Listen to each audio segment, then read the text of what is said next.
Bismillahirrahmanirrahim. Assalamualaikum warahmatullahi wabarakatuh. Kali ini Budian akan membahas review terkait dari konfigurasi elektron, kemudian nanti bilangan kuantum, dan cara menentukan periode dan golongan. Nah, sebenarnya mau Budian sampaikan lewat Zoom meeting, tapi maaf karena laptopnya tidak mendukung, jadi saya buatkan video review seperti ini. Nah, nanti silakan kalian dengarkan, kalian simak sampai akhir review ini karena pekan depan kita akan ulangan harian bab struktur atom. Jadi dari awal, dari terkait teori struktur atom sampai dengan sistem periodik unsur, gitu ya. Nah, tetapi pada kali ini yang akan saya review yaitu dari konfigurasi elektron sampai terakhir kemarin kita membahas tentang golongan dan periode. Nah, silakan simak PowerPoint yang terdapat di layar kalian.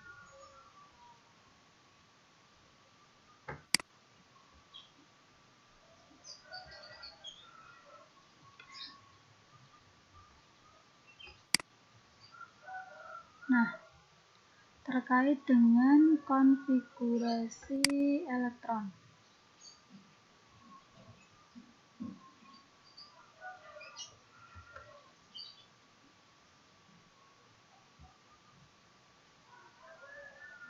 Sebentar.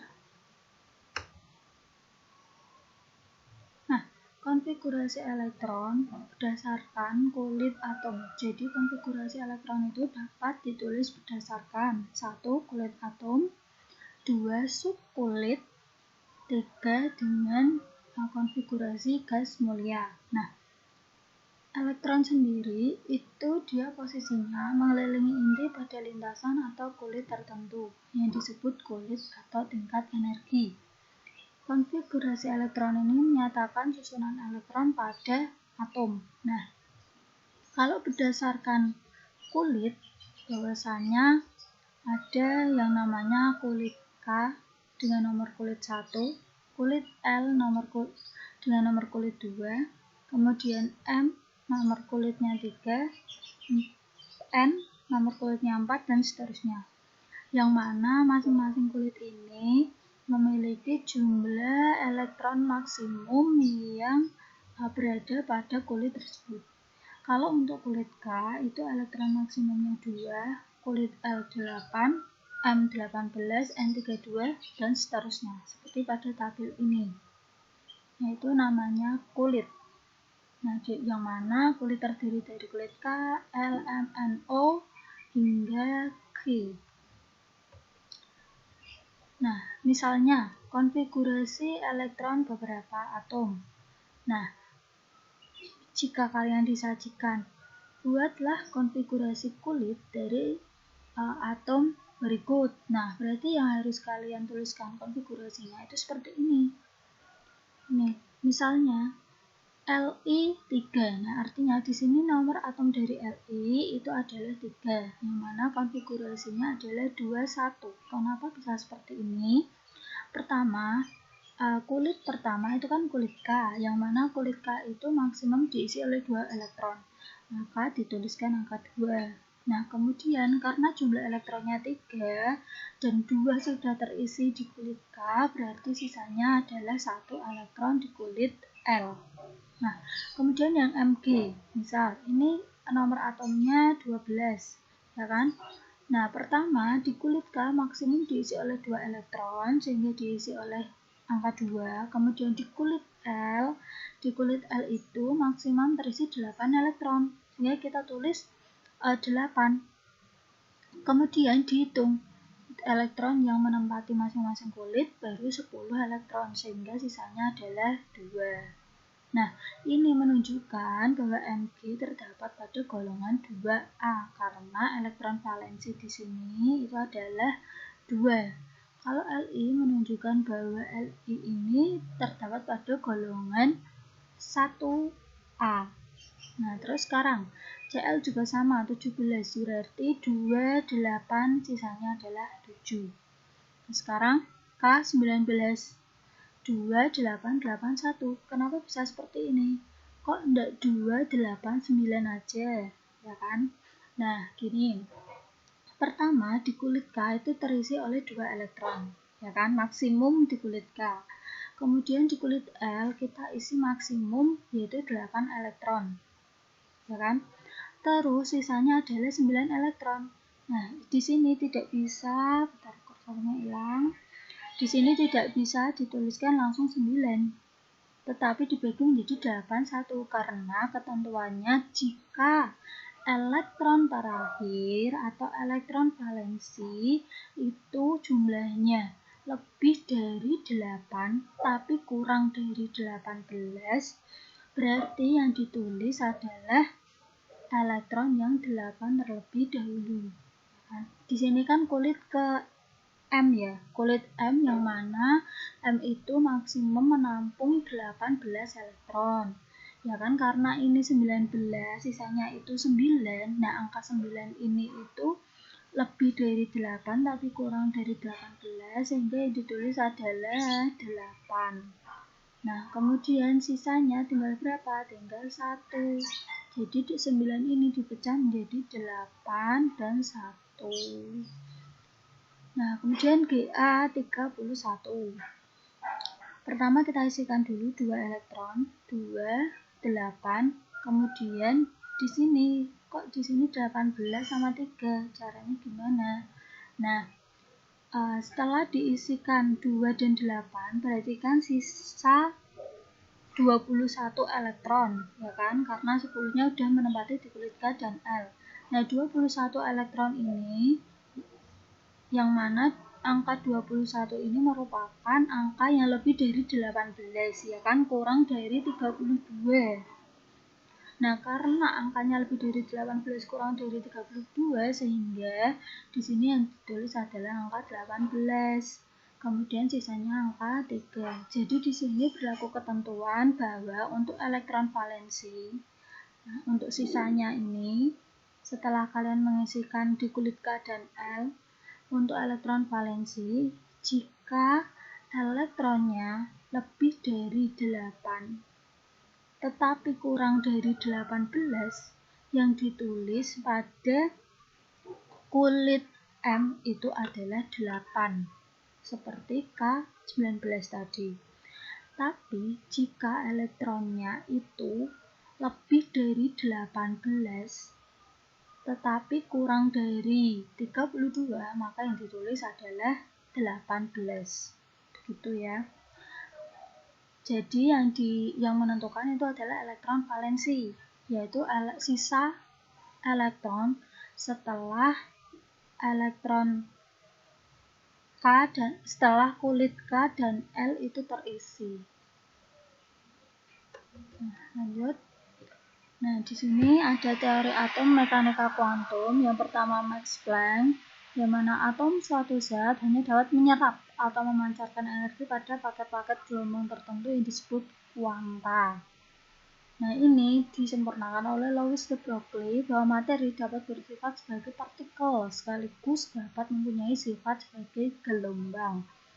Kemudian ketidakpastian Heisenberg bahwa akibat dualisme materi, letak dan kecepatan elektron tidak dapat dipastikan secara serentak. Nah, kemudian ini hingga disempurnakan oleh Schrödinger menemukan persamaan gelombang Schrödinger yang mana digunakan untuk mendeskripsikan keberadaan elektron dalam atom, dikenal dengan bilangan kuantum. Nah, yang mana bilangan kuantum nanti ini terbagi menjadi 4 macam bilangan kuantum.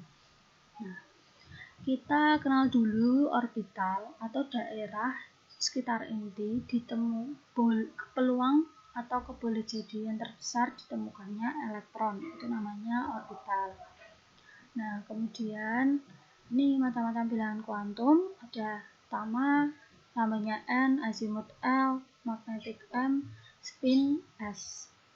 Yang pertama kita kenal dulu bilangan kuantum utama, itu untuk menentukan besarnya tingkat energi suatu elektron yang mencirikan ukuran orbital. Misal kulit KLM, K berarti nilai N-nya 1, L nilai N-nya 2, gitu, dan seterusnya. Kemudian azimut. Nah, azimut ini subtingkat energi yang menunjukkan bentuk dari orbital. Nah, jadi kan bentuk orbital itu ada S, P, D, F, gitu kan. Nah, kalau untuk S, harga L-nya itu mulai dari 0. Untuk P1, D2, dan seterusnya. Bilangan kuantum magnetik itu menentukan arah orientasi di dalam ruang relatif terhadap orbital lain. Nah, jadi nanti dilihat elektron terakhirnya itu menempati ruang atau orbital dengan harga berapa. Ada 0, kalau ke kiri itu minus, ke kanan positif. Nah, tergantung dengan subkulitnya.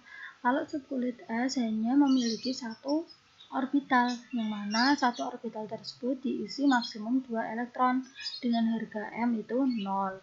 Untuk kulit P memiliki 3 orbital, yang mana nilainya min 1, 0, dan plus 1. Kalau D 5 orbital, F itu berisi 7 orbital. Nah, kalau spin ini menentukan arah rotasi elektron. Jadi dilihat nanti elektron terakhirnya dia panahnya ke atas atau ke bawah. Nah, kalau panahnya ke atas berarti nilai S-nya itu plus setengah, kalau ke bawah nilai S-nya berarti min setengah. Nah, untuk menentukan konfigurasi elektron berdasarkan orbital atau subkulit, kalian harus memahami aturan-aturan berikut. Yang pertama adalah aturan Aufbau, nanti ada larangan Pauli, dan aturan Hahn. Nah, jadi ini kita udah masuk ke cara menuliskan konfigurasi elektron subkulit. Nah, pertama pahami dulu aturan Aufbau, bahwa elektron mempunyai kecenderungan untuk menempati subkulit dengan tingkat energi yang lebih rendah terlebih dahulu. Nah, di sini dari 1S, ya kan, masuk, benar. Ini 1S, kemudian 2S urutannya sesuai dengan urutan masuk anak panah ini. Kemudian 2P masuk ke 3S, kemudian 3P, 4S, 3D, 4P, 5S. Nah, di cara menuliskannya sesuai dengan urutan tingkat energi dari rendah ke tinggi. Yaitu kalau di sini gampangannya berdasarkan anak panah ini masuk seret-seret urut gitu. Nah, yang kedua adalah larangan Pauli, bahwa di dalam satu atom tidak boleh terdapat 2 elektron dengan 4 bilangan kuantum yang sama. Jadi, tidak akan ada dalam satu orbital itu arah spinnya sama. Misal ke atas sama ke atas, tidak ada. Dalam satu orbital atau satu kotak ditemukannya elektron, itu arah spinnya pasti berlawanan. Yaitu satunya panah ke atas, satunya panah ke bawah. Kemudian aturan Hahn, pada orbital yang memiliki tingkat energi sama, pengisian elektron dalam orbital dilakukan dengan spin sejajar terlebih dahulu. Nah, jadi cara mengisikannya, ini kan elektron terakhir atau elektron valensi di kulit nomor 2 itu kan S dan P, subkulitnya. Di yang mana S ada 1 orbital, P ada 3 orbital. Ya, ngisinya itu sendiri dulu. Panah ke atas dulu diisi semua 1, kemudian S-nya ke bawah 1 jadi 2. Kemudian yang P ini ada 4 elektron. Berarti diisikan dulu, dipenuhi dulu kotaknya dengan panah ke atas 1. Ini dipenuhi dulu 2, kemudian 3. Nah, sisanya berapa elektron? Itu berpasangan dengan kotak yang pertama, panah ke bawah. Nanti kalau misal ada 6 elektron, berarti ini kan 4, nanti ini tambah 1 lagi, terus ini tambah 1 lagi panah ke bawah. Jadi diisi dulu penuh panah ke atas kotaknya, kemudian elektronnya berpasangan. Nah, ini contoh konfigurasi elektron. Nah, kalau ini penulisan konfigurasi elektron gas mulia. Jadi, konfigurasi elektron disingkat sesuai dengan jumlah nomor atom dari gas mulia. Misalnya ini, BE itu kan 1s2, 2s2, yang mana 1s2 itu sama aja dengan konfigurasi dari HE. HE ini kan gas mulia. Nah, gas mulia itu ada apa saja? Gas mulia itu ada HE, Ne, Ar, Kr, Xe, Rn. Nah, sehingga ini disingkat menjadi He, kemudian dilanjutkan dengan konfigurasi selanjutnya, yaitu 2s2. Sama Ne juga karena Ne konfigurasi gas mulia, sehingga ditulis Ne. Gitu. Nah, kemudian Cl itu bisa disingkat dari Ne.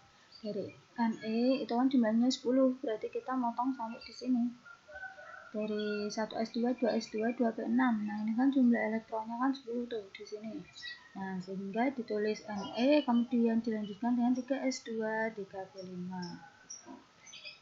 Paham ya? Ini konfigurasi gas mulia atau mempersingkat konfigurasi dengan unsur-unsur gas mulia. Ini pengecualian konfigurasi elektron dalam subkulit D dan F. Nah, seperti ini. Ini adalah kaidah atau ketentuan dari penuh dan setengah penuh. Nah, jadi untuk kulit D itu berlaku hukum penuh atau setengah penuh. Maksudnya seperti apa? Ini elektron valensinya yaitu 4s2, 3d, 4 ya kan. Nah, di sini untuk D itu diisi oleh setengah penuh elektron atau penuh. Kalau setengah penuh elektron berarti itu 5. Kalau penuh berarti 10. Nah, sehingga satu elektron yang dari S ini itu pindah ke D. Nah, sehingga konfigurasi elektronnya menjadi 4s1, 3d, 5. Dan Cu juga sama, karena di sini 3D berakhir dengan jumlah elektron sebanyak 9, sehingga supaya menjadi penuh, satu elektron yang dari S pindah ke 3D, sehingga menjadi 4s1, 3d, 10. Kalau menemukan konfigurasinya seperti ini, maka kalian perlu merubah menjadi konfigurasi yang penuh atau setengah penuh, sesuai dengan ketentuan pada subkulit D. Itu dia lebih stabil kalau setengah penuh atau penuh.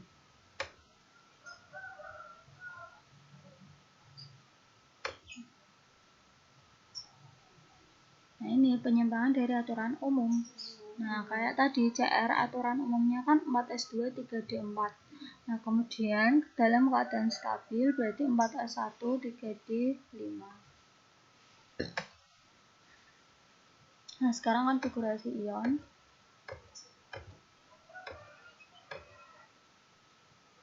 Nah, melepaskan sebanyak Y elektron dari kulit terluar. Nanti saya jelaskan sekalian menjelaskan soal ya. Konfigurasi ion negatif sama, kalau negatif itu artinya dia menyerap sebanyak Y elektron untuk mengisi orbital tingkat energi. Misal ini ya, untuk konfigurasi atom Cl itu kan 1s2, 2s2, 2p6, 3s2, 3p5. Karena di sini ada Cl-, artinya dia menyerap satu elektron, sehingga pada subkulit terakhir ini dia ketambahan satu elektron sehingga menjadi 3p6. Nah, selesai. Nah, sekarang kita bahas sedikit terkait sistem periodik unsur. Nah, sistem periodik unsur, langsung saja ke sistem periodik unsur, karena kalau kita membahas dari teori atom itu terlalu jauh, dan nanti teori atom bisa kalian baca sendiri, kalian review sendiri untuk persiapan ulangan pekan depan.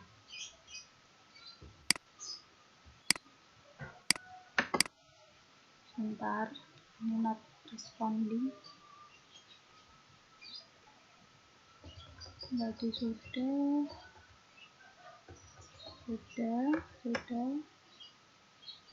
Nah, ini sistem periodik unsur, bahwa sampai ditemukannya sistem periodik yang kita ketahui sekarang.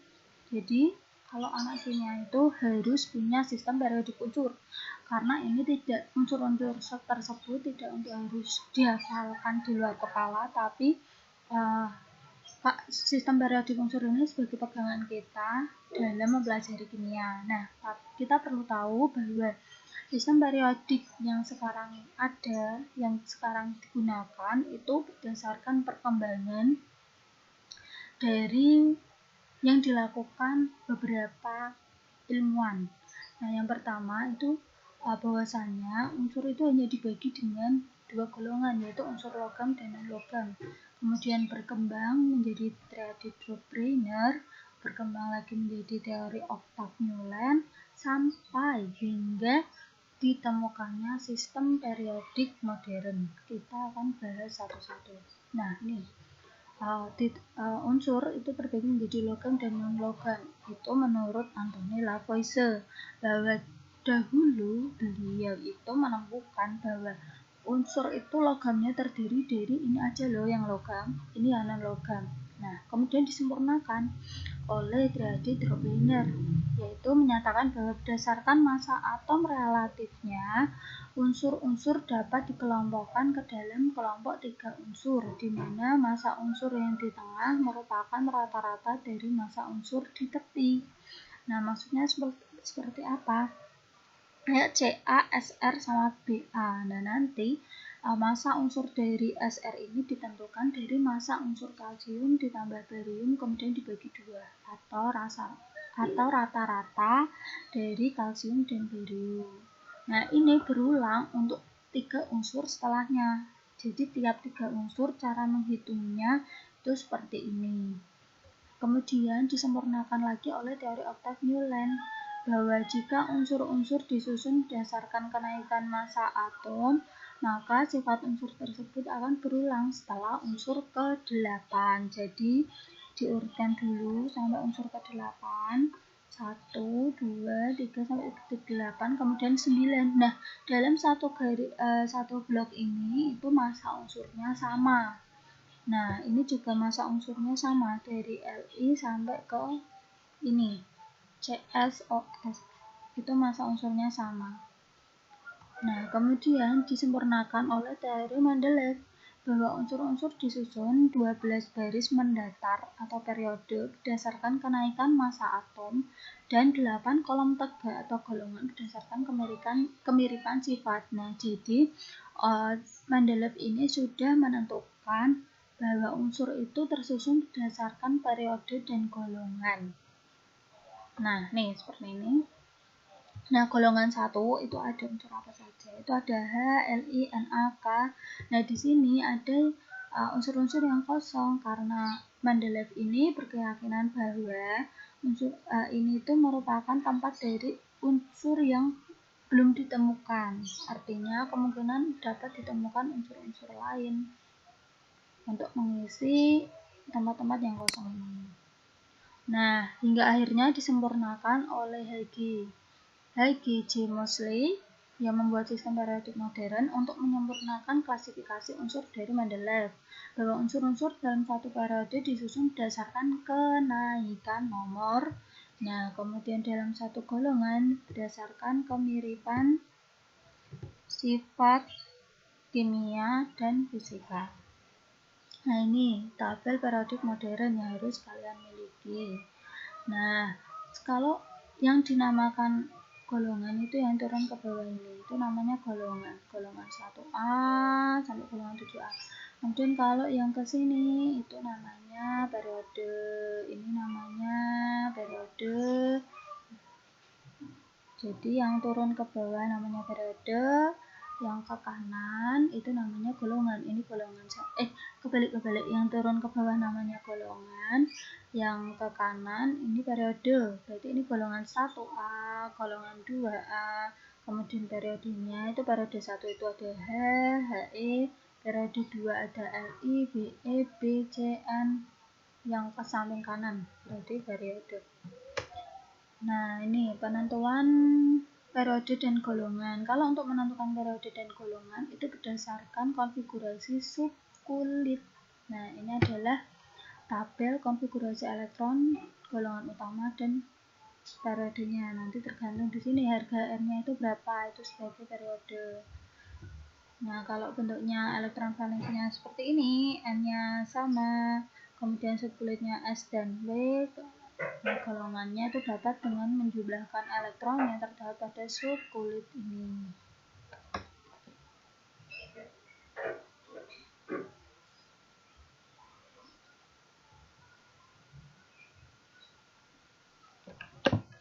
Nah, kemudian sudah untuk sifat-sifat periodikan unsur. Nah, silakan kalian baca sendiri.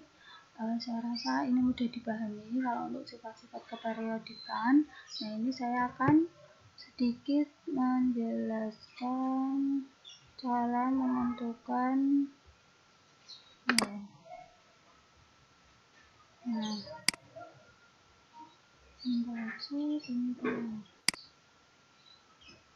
nah ini misalnya BR35. BR memiliki nomor atom 35. Konfigurasi kulit yang dimiliki oleh BR berarti 2, ya kan? Berarti kan ini konfigurasi di kulit K.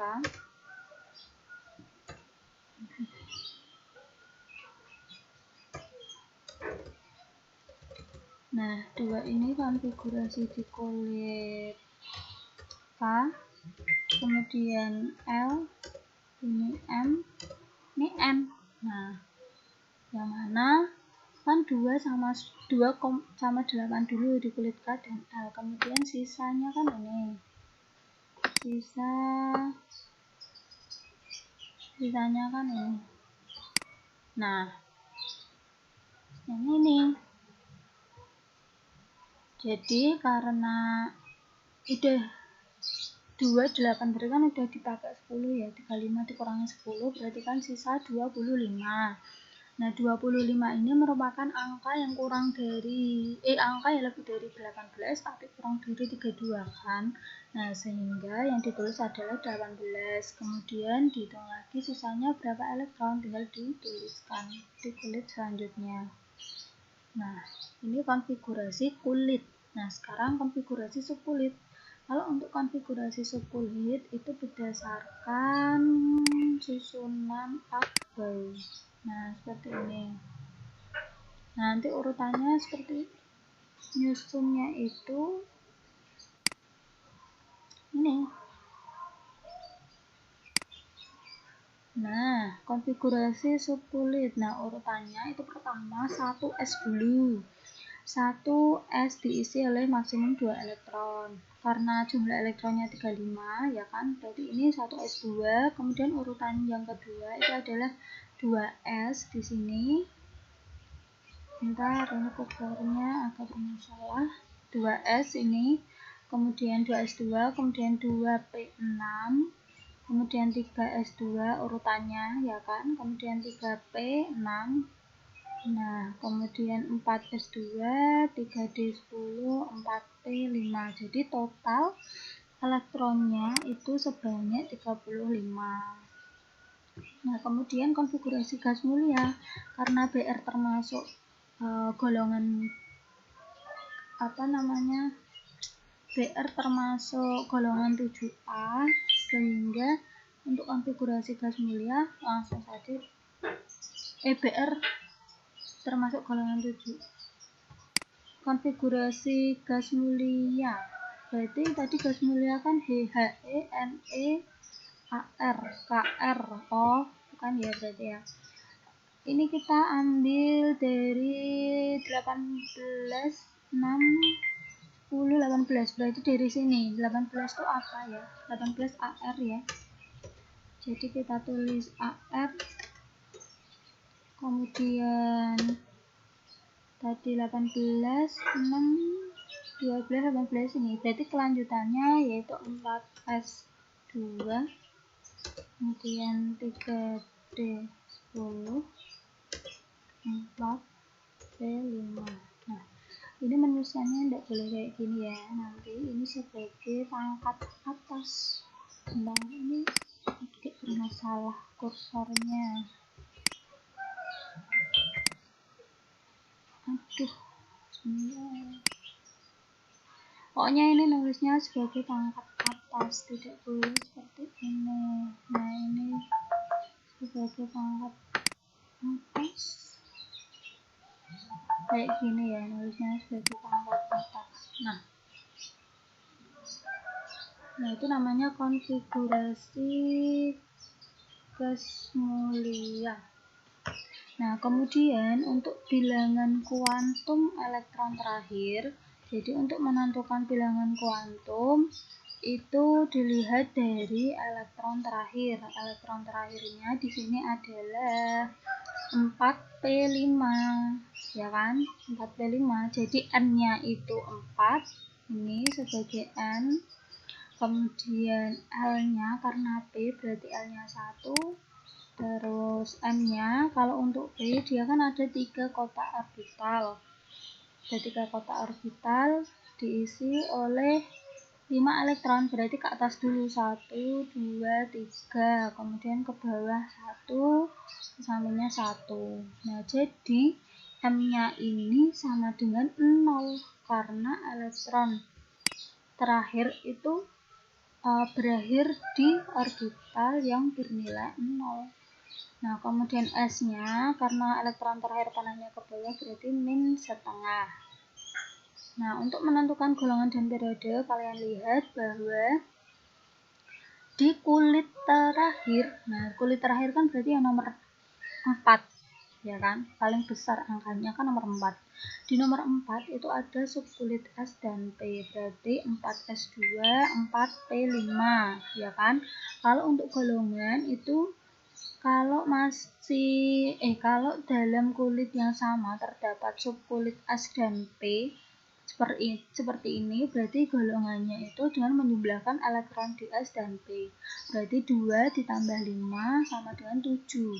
Nah, karena berakhir di subkulit P, berarti dia golongan A, sehingga dituliskan 7A. Periode itu angka terbesar dari konfigurasi elektron tersebut atau kulit terakhir, yaitu nomor 4. Nah, sekarang yang ion, konfigurasi ion, misal Cr3+. Nah, di sini konfigurasi subkulit dari Cr itu langsung saja 1s2, 2s2, 2p6, 3s2, 3p6, 4s2, 3d4. Nah, di sini kan berakhir di 3d4. Tadi berlaku bahwa kalau untuk subkulit D itu dengan peraturan setengah penuh atau penuh. Nah, maka kita buat setengah penuh.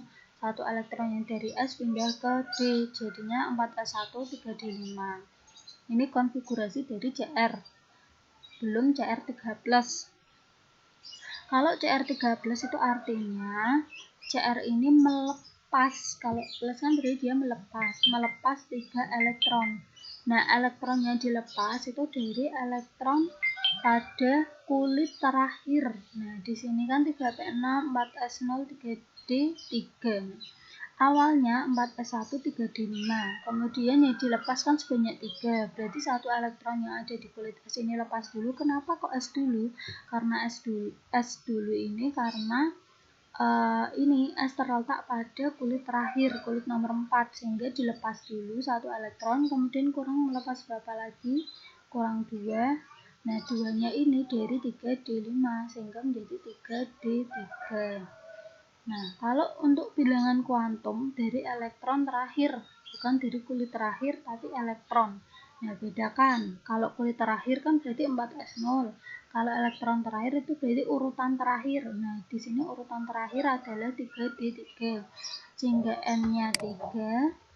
Kemudian L-nya D, karena ini subkulit D, berarti L-nya harganya 2. Kemudian nah, subkulit D ini memiliki 5 ruang orbital dengan harga min 2, min 1, 0, plus 1, plus 2. Karena pada subkulit D ini ditempati oleh 3 elektron, sehingga ditulis 1 dulu ke atas, 1, 1, sehingga M ini memiliki nilai 0.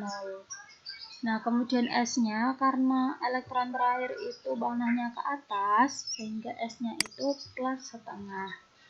Nah, saya kira cukup review kali ini adalah satu soal sekaligus membahas konfigurasi, kemudian membahas bilangan kuantum, golongan dan periode juga.